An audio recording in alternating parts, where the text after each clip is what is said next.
Kryeministri i Shqipërisë Edi Rama njoftoi sot më 17 janar përmes rrjeteve sociale se Shqipëria është ftuar të bëhet pjesë e Bordit të Paqes për Gazën,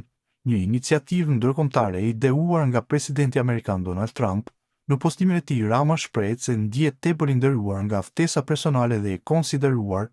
këtë hap një të rëndësishëm për vendin në arenën ndërkombëtare. Sipas tij, Shqipëria përfaqësohet si antar themelues, duke ngjitur një tjetër maj të paimagjinueshëm vetëm pak ditë më parë, dhe kjo pasqyron edhe rritjen e ndikimit të vendit në arenën ndërkombëtare. Rama theksoi gjithashtu se kjo ftesë është një reflektim i marrëdhënieve të thella të partneritetit strategjik mes Shqipërisë dhe Shteteve të Bashkuara të Amerikës që janë forcuar ndjeshëm gjatë viteve të fundit. Ai shpreh se ndihet krenar për transformimin e Shqipërisë dhe për respektin që vendi ka fituar ndërkombëtarisht. Shumë i nderuar nga ftesa personale e presidentit Trump për ta përfaqësuar Shqipërinë në Bordin e Paqes, një organizatë e re ndërkombëtare ideuar prej tij, ku Shqipëria ftohet si antar themelues, duke ngritur kështu ndërkombëtarisht një tjetër maj krejt paimagjinueshme vetëm deri pak vite më parë. Nuk mund të them dot me krenari për Shqipërinë, për gjithçka kemi bërë në këto vite, duke e kthyer në një Shqipëri tjetër të dinjitetshme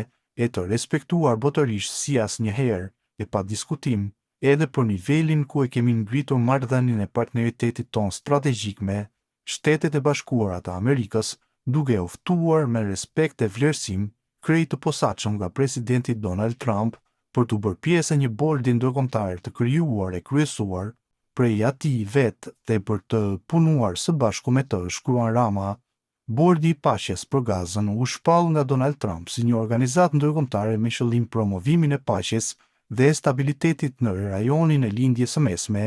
Ai përfshin figura të njohura ndërkombëtarisht, duke përfshirë lider politik, diplomat dhe përfaqësues të shoqërisë civile, të cilët do të punojnë për dialog dhe për zgjidhje paqësore në konfliktin midis Izraelit dhe Palestinës. Përfshirja e Shqipërisë një antar themelues shfaq jo vetëm një njohje për rolin e saj diplomatik, por edhe një mundësi të re për të kontribuar në një çështje me rëndësi globale, ka shkruar ndër të tjera kryeministri Rama.